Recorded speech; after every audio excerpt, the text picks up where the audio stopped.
Assalamualaikum warahmatullahi wabarakatuh.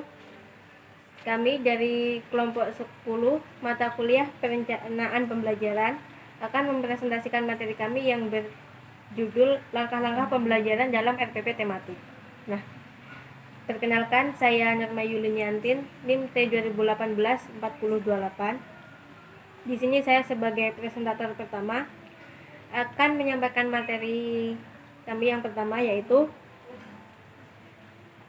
pengertian langkah-langkah pembelajaran. Nah, di sini pengertian langkah-langkah pembelajaran itu yaitu suatu komponen yang wajib dicantumkan dalam rencana pembelajaran atau pelaksanaan pembelajaran pada setiap pertemuan yang ada pada dasarnya, yang memuat tahapan kegiatan pembelajaran dan yang diawali dengan pendahuluan atau kegiatan awal, kegiatan inti, dan diakhiri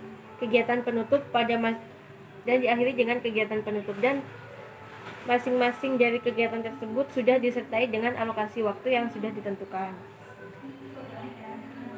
Nah, yang selanjutnya yaitu karakteristik langkah-langkah pembelajaran.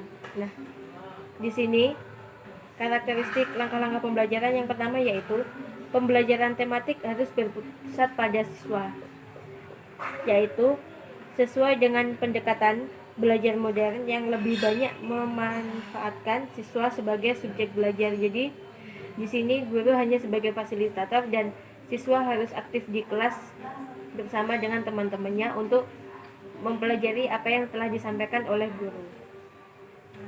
Nah, yang kedua yaitu ada pembelajaran tematik dapat memberikan pengalaman langsung kepada siswa.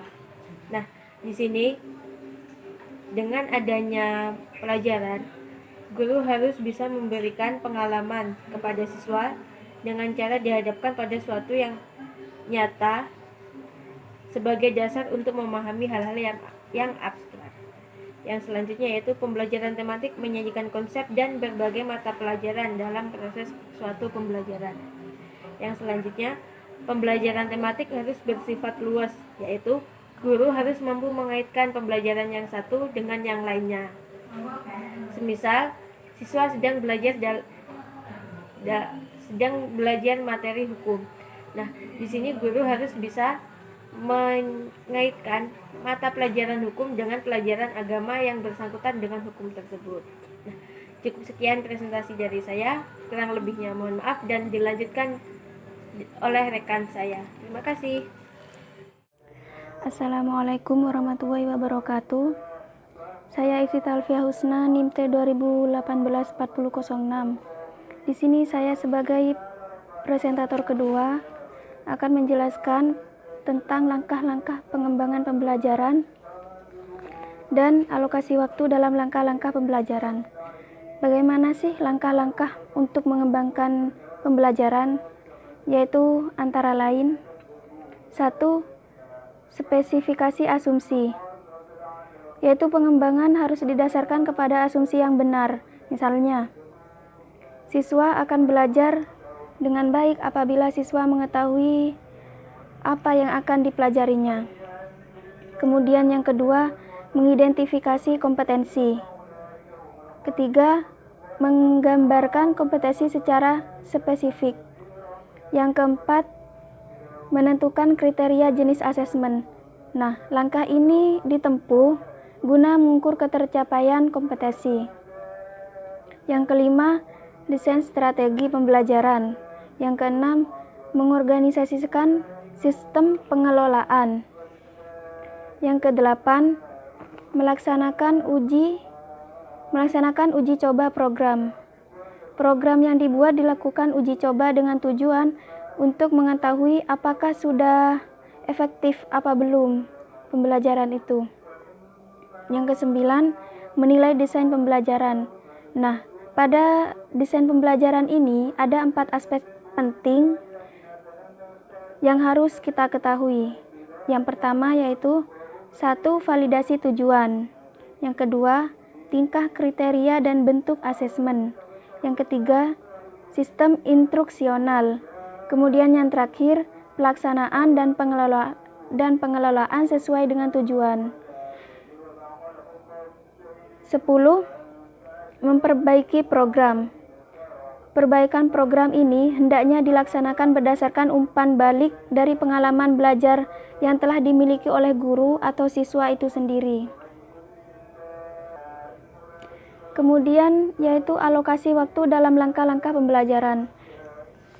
Nah, dalam hal ini ada beberapa hal yang harus kita persiapkan, yaitu kalender pendidikan untuk menghitung minggu efektif dan struktur kurikulum untuk melihat alokasi mata pelajaran per minggunya.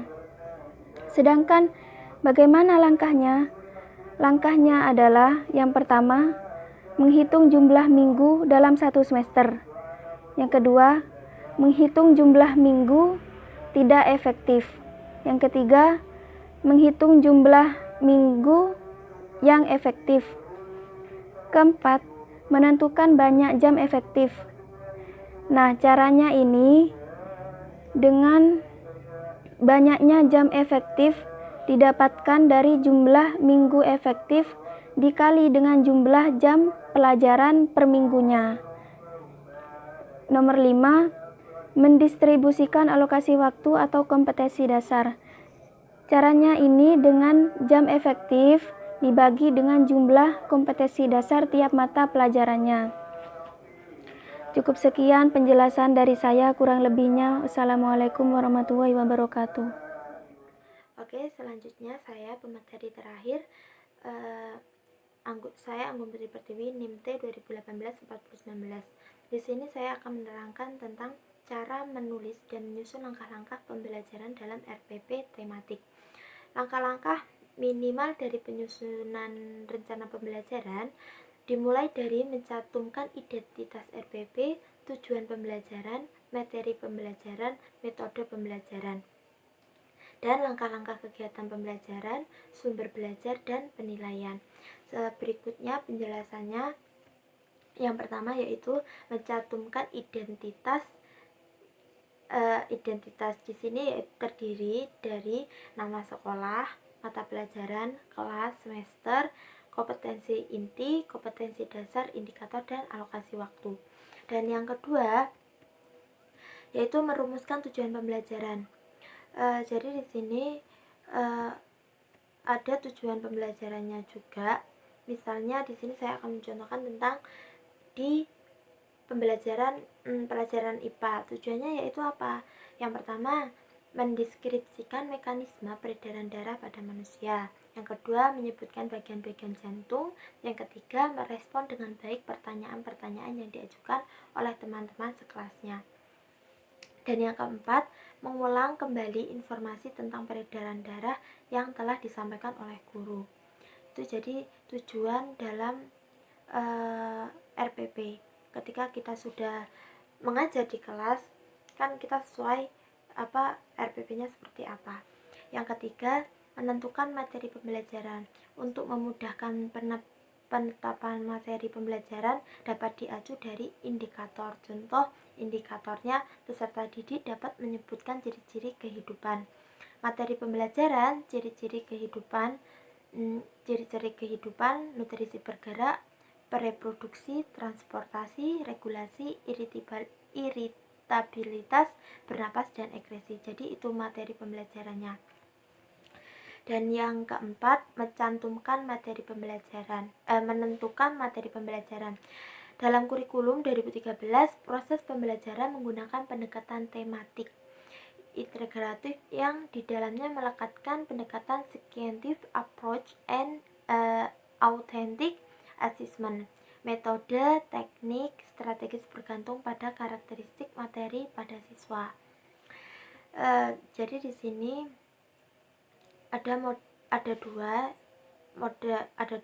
sistem, yaitu mode pembelajaran dan metode yang digunakan. Metode pembelajaran yang digunakan misalnya model pembelajaran proses collaborative learning, kontekstual, pembelajaran langsung, pemecahan masalah, dan sebagainya. Dan di sini metode yang digunakan misalnya ceramah, diskusi kelompok, inquiry, discovery, observasi, dan lain-lain. Yang kelima yaitu menetapkan menetapkan kegiatan pembelajaran. Untuk mencapai suatu kompetensi dasar harus dicantumkan langkah-langkah kegiatan setiap pertemuan. Pada dasarnya, langkah-langkah kegiatan memuat unsur kegiatan pendahuluan, pembukaan, pembukaan, kegiatan inti, lalu penutup.